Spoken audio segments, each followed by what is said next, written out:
RPSC paper leak case में बड़ी update. RPSC सदस्य बाबूलाल कटारा, भांजे विजय और ड्राइवर गोपाल सिंह को गिरफ्तार कर लिया गया है। एसओजी मुख्यालय में तीनों आरोपियों से पूछताछ के बाद उन्हें गिरफ्तार किया गया। तीनों आरोपियों को उदयपुर के लिए एसओजी लेकर रवाना होंगे। तीनों आरोपियों को उदयपुर कोर्ट में पेश कर रिमांड मांगी जाएगी। एसओजी के एडीजी अशोक राठौर पीसी कर पेपर लीक कांड में खुलासा करेंगे। अब एसओजी 1 लाख रुपए के इनामी बदमाश सुरेश ढाका की तलाश कर रही है।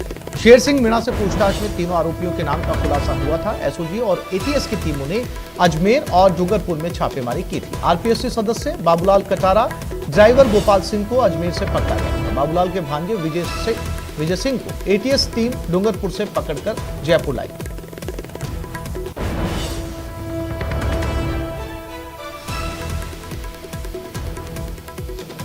और कब हुआ था पेपर लीक? 23 दिसंबर 2022 की रात को यह पेपर लीक हुआ था। शिक्षक भर्ती का पेपर था। 44 छात्रों ने चलती बस में इस पेपर को सॉल्व किया था। सेकंड ग्रेड का पेपर 10-10 लाख में छात्रों को बेचा गया था। शिक्षक भर्ती का पेपर 45 से ज्यादा आरोपियों को गिरफ्तार कर भेजा गया था जेल। मास्टरमाइंड भूपेंद्र सहारण, सुरेश ढाका, शेर सिंह ने इस पेपर को बेचा था।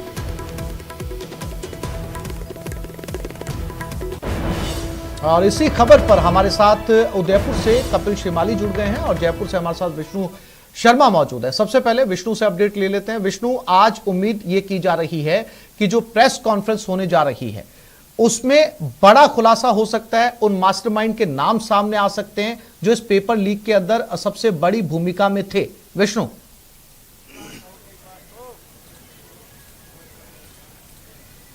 देखिए, राजस्थान में आरपीएससी पेपर लीक कांड के 6 महीनों के भीतर मास्टरमाइंड अलग अलग सामने आए। सबसे पहले भूपेंद्र सारण, सुरेश ढाका का नाम सामने आया, जिनके ऊपर 1-1 लाख का डीजीपी ने इनाम घोषित किया था। जिसके बाद भूपेंद्र सारण की गिरफ्तारी बेंगलुरु एयरपोर्ट से हुई, जिसपे एक मास्टरमाइंड और सामने आया जिसका नाम था शेर सिंह मीणा, जो कि सिरोही में एक वाइस प्रिंसिपल था स्कूल में।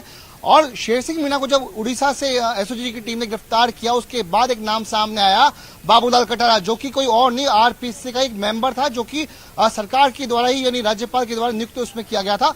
और बाबूलाल कटारा की गिरफ्तारी कल देर रात को एसओजी मुख्यालय में की गई। सबसे पहले एसओजी ने बड़े ही गोपनीय ढंग से ऑपरेशन चलाया, जिसके बाद अजमेर में और उसके अलावा डूंगरपुर में 2 बड़ी छापेमारी की गई, जिनमें अजमेर से बाबूलाल कटारा, उसके अलावा आरपीएससी के जो ड्राइवर है गोपाल सिंह, उसको दस्तयाब किया गया। वहीं पर तीसरा आरोपी जो कि बाबूलाल कटारा का भांजा है विजय कटारा, उसको डूंगरपुर से एटीएस की टीम ने गिरफ्तार किया, पकड़ा और तीनों को यहां पर एटीएस जो एसओजी के मुख्यालय में कल रात को लाया गया। यहां पर पूछताछ की गई अनुसंधान अधिकारी के द्वारा और कल देर रात को तीनों आरोपियों की गिरफ्तारी के बाद आज उन्हें 12 बजे के आसपास उदयपुर की कोर्ट में पेश किया जाएगा। एडिशनल एसपी लाखन सिंह मीणा इस पूरे मामले की वहां पे कार्रवाई करेंगे।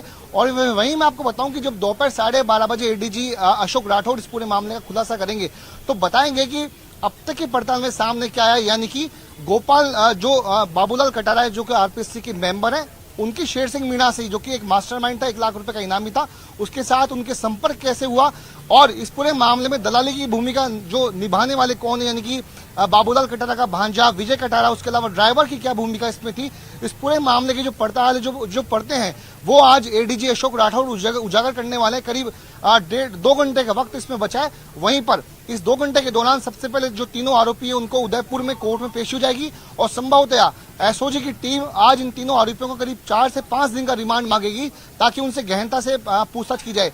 लेकिन सबसे बड़ी बात है कि बाढ़ ही खेत को जो खाने की जो कहावत जो है, उसमें कि आरपीएससी पहली बार उजागर हुई है कि जो आरपीएससी का मेंबर ही, जो कि अक्टूबर 2020 में अपॉइंट हुआ था, बाबूलाल कटारा डूंगरपुर से एक आदिवासी क्षेत्र से आता है, जिसका कहना था कि वो अपना एक नाम रोशन करेंगे। लेकिन नाम किस तरह से रोशन किया बाबूलाल कटारा ने, ये सामने आ चुका है। जी सिर्फ बिल्कुल विष्णु बने रहिएगा, फिर से लौटूंगा आपके पास। कपिल शिमाली उदयपुर से हमारे साथ बने हुए। कपिल, पूरी प्रदेश की जनता ये जानना चाहती है, चूंकि आज जो है प्रेस कॉन्फ्रेंस के अंदर बड़ा खुलासा हो सकता है, क्या जो नाम आरपीएससी के सदस्य का कटारा का सामने आ रहा है कपिल, क्या उससे कोई बड़ा नाम सामने आ सकता है आज?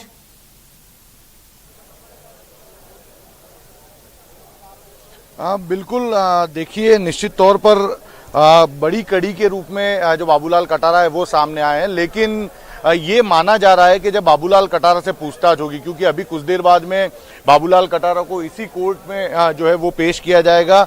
बाबूलाल कटारा सहित जो 2 अन्य, उसका ड्राइवर और उसका जो भांजा, गिरफ्तार हुए उन्हें एसओजी की टीम कुछ ही देर में इस कोर्ट में लेकर पहुंचेगी और यहाँ पर जो इनकी है वो पेशी होगी। पेशी के बाद में बाबूलाल कटारा सहित सभी की रिमांड की मांग की जाएगी और जब कोर्ट सभी को रिमांड पर सौंप देगा तो जब पूछताछ का दौर चलेगा उसमें आगे की कड़ियां जोड़ने का प्रयास होगा। और बिल्कुल ये माना जा रहा है कि बाबूलाल कटारा इसकी आखिरी कड़ी नहीं हो सकती, क्योंकि पेपर को गोपनीय शाखा से बाहर निकालना सिर्फ बाबूलाल कटारा के हाथ की बात नहीं हो सकती। तो ऐसे में और कड़ियां जुड़ने की पूरी संभावना है और यही वजह है कि एसओजी की टीम रिमांड अवधि में आगे की पूछताछ करेगी। जी ठीक कहा कपिल आपने, क्योंकि जब तार से तार जुड़ेंगे और अगर इन्वेस्टिगेशन में पुलिस के हाथ काफी कुछ लग चुका है तो इस प्रेस कॉन्फ्रेंस में खुलासा हो सकता है। विष्णु, आपने सुना होगा जैसा कि कपिल ने कहा कि बाबूलाल कटारा जो है वो आखिरी कड़ी नहीं हो सकती और ऐसे तमाम नाम जो है वो सामने आ सकते हैं, क्योंकि अकेले लॉकर हैंडल करना अकेले बाबूलाल कटारा के बस की बात नहीं रही होगी। उस लॉकर की जिम्मेदारी बहुत सेंसिटिव या बहुत पदों में बड़े लोगों को दी गई होगी। ऐसे में लगता है कि वो नाम आ पाएंगे सामने जिनकी जो बड़ी मछलियां हैं वो इस कांटे में फंस पाएंगी।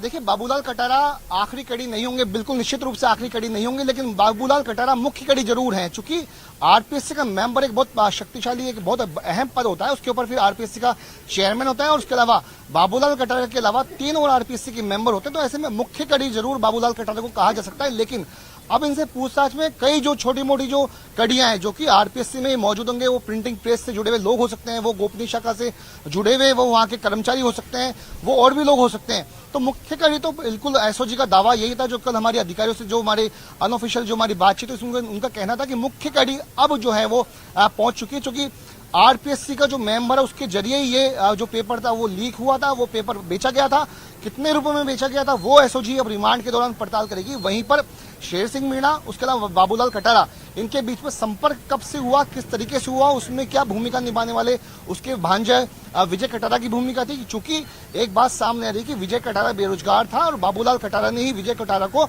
एक काम दिया था एसओजी में। तो संभवतया इस पूरे खेल को, इस पूरे नेक्सस को, यानी कि पेपर लीक कांड में पैसा कमाने की जो एक भूख थी, जो लालच था, जो संभवतया बाबूलाल कटारा के मन में आया होगा, उसके लिए उन्होंने अपने ड्राइवर और उसके अलावा अपने भांजे को इस्तेमाल उन्होंने किया होगा। ऐसी संभावना है, जिसकी पड़ताल, जिसके खुलासे आने वाले वक्त में जो रिमांड के दौरान जो पूछताछ होगी तब सामने आएंगे। लेकिन बात यह है कि शेर सिंह मीणा ने बहुत से राज एसओजी को उजागर किए, इसलिए 17 अप्रैल तक शेर सिंह मीणा को रिमांड पर लिया गया। उसके बाद में उसको उदयपुर कोर्ट में पेश करके 2 दिन की रिमांड पर और लिया ताकि उससे और गहनता से पूछा जाए। और इसीलिए पूरी पड़ताल करने के बाद, पूरी तथ्य और सबूत जुटाने के बाद में एसओजी ने गोपनीय ढंग से कल 2 बड़ी छापेमारी की, क्योंकि आरपीएससी के मेंबर को उठाना कोई बड़ी बात, कोई बहुत छोटी बात नहीं थी।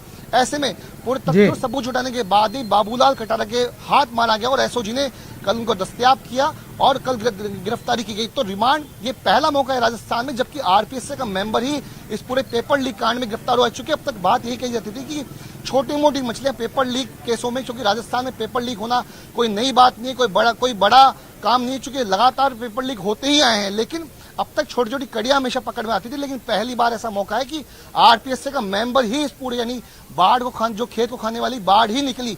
तो और कल मुख्यमंत्री ने भी कहा था कि अपराधी किसी भी स्तर का हो, कोई भी बड़ा हो, वो बख्शा नहीं जाएगा। और आखिरकार यानी विष्णु, अगर साफ तौर पर कहें तो बिल्ली कोई दूध की रखवाली छोड़ दिया गया था।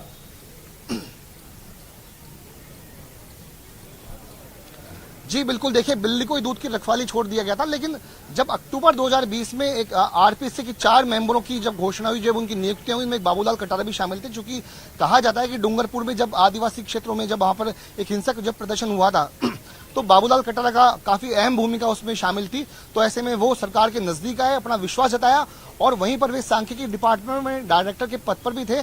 और आदिवासी जो उससे जुड़ा हुआ एक डिपार्टमेंट होता है उसमें भी वे एक अहम पद पर रहे थे। साथ में आरपीएससी का मेंबर होने के अलावा के साथ में वे आरपीएससी में जो इंटरव्यू हुआ करते थे सब इंस्पेक्टर के, उसमें भी वो शामिल हुए। तो एसओजी अपनी रिमांड के दौरान पड़ताल में पूछताछ करेगी कि क्या बाबूलाल कटारा, उनके ड्राइवर गोपाल सिंह, उसके अलावा भांजे विजय की भूमिका क्या सिर्फ आरपीएससी के सेकंड गेट पेपर लीक कराने में ही थी, या फिर उसके पहले और उसके बाद में जो भी पेपर लीक हुए उनमें भी क्या बाबूलाल कटारा और अन्य लोगों की भूमिका थी। तो पूरी पड़ताल जो है वो की जाएगी। वहीं पर सांसद किरोड़ीलाल मीणा का कहना है कि इस पूरे मामले में ये बहुत छोटी मछली है बाबूलाल कटारा। अभी इस पूरे मामले में उनका डीपी जारौली और एक मंत्री का नाम भी वो ले रहे हैं। उसके अलावा सुरेश ढाका जो कि अब तक फरार बताया जा रहा है, जो कि कोचिंग संचालक था, उसका नाम सामने है जिसकी गिरफ्तारी अभी तक हो नहीं सकी। यानी तो आने वाले वक्त में यानी जो अपुष्ट जानकारी है विष्णु, जिसका कंफर्मेशन नहीं हो रहा, जैसा कि आप बता रहे हैं कि अपुष्ट जानकारी के मुताबिक मंत्री का भी नाम आ रहा है, तो ये मामला सियासी भी रंग लेगा विष्णु। हालांकि ले चुका है, लेकिन अगर ऐसा कोई बड़ा नाम सामने आता है तो ये जो है वो जी जी जी विष्णु। देखिए, भाजपा से राज्यसभा सांसद किरोड़ीलाल मीणा लगातार इस पूरे मामले को उठा रहे थे। वो लगातार कल भी, यानी जहां आज मैं मौजूद हूं वहां पर अभी शायद वे अंदर की तरफ ही है, तो उनका लगातार आरोप इस समय जो वर्तमान जो सरकार है उसके मंत्री पर उनका लगातार निशाना था। उनका आरोप था कि अभी बाबूलाल कटारा बहुत छोटी मछली जिनके लिए वे लगातार आरोप लगा रहे थे। साथ में किरोड़ीलाल मीणा ने कहा कि वे धन्यवाद जताते हैं कि एसओजी ने एक बहुत अच्छा काम किया, लेकिन एसओजी अभी जब तक बड़े नामों को जब तक गिरफ्तार न करे तब तक कोई बहुत बड़ी उपलब्धि नहीं कही जा सकती, ऐसा किरोड़ीलाल मीणा का आरोप है। उन्होंने कहा कि 2-3 नाम उन्होंने आने वाले वक्त में वे बताएंगे, उन्होंने बता रखे हैं एसओजी को। अगर वे गिरफ्तारियां होंगी तो माना जाएगा कि इस पेपर लीक कांड की अंतिम कड़ी तक एसओजी पहुंची है। फिर से लौटता हूं विष्णु आपके पास में, बने रहिए। कपिल उदयपुर से हमारे साथ बने हुए हैं, उदयपुर कोर्ट में पेशी होनी है। कपिल, क्या तैयारियां हैं वहां पर?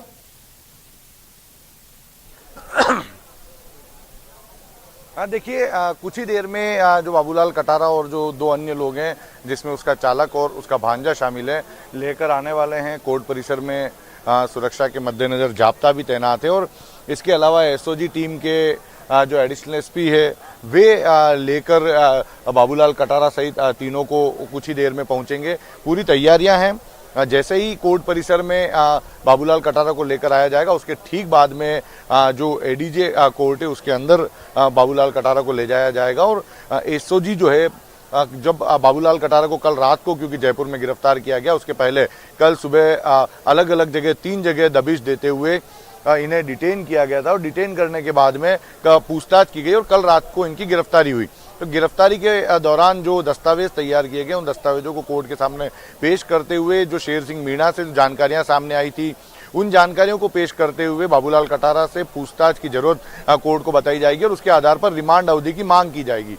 तो ये माना जा रहा है कि कोर्ट एसओजी की मांग को देखते हुए बाबूलाल कटारा और तीनों को की जो रिमांड अवधि है उसको स्वीकृत करेगी और उसके बाद में डिटेल इन्वेस्टिगेशन जो है एसओजी का वो शुरू होगा, क्योंकि जो पूछताछ का दौर है वो बेहद महत्वपूर्ण है आगे की कड़ियां जोड़ने के लिए, क्योंकि उसी से सही कह रहे कपिल आप, उसी से वो नाम सामने आएंगे पहुंचने के जो लिए वो नाम सामने आने भी जरूरी है। विष्णु, बहुत संक्षेप में, एक बड़ा नाम जो इस पेपर लीक के बाद में लगातार सोशल मीडिया के ऊपर किसी सेलिब्रिटी की तरह सामने आ रहा था, जो है वो काफी टीवी के ऊपर दिखाया गया या दूसरी सोशल मीडिया प्लेटफॉर्म है, मैं सुरेश ढाका की बात कर रहा हूं विष्णु, वो एक बड़ा नाम है जो जिसको पुलिस जो है अभी भी तलाश रही है। 1 लाख रुपए का इनाम रखा गया है, उसको लेकर कोई आज इस प्रेस कॉन्फ्रेंस में जानकारी मिल सकती है विष्णु?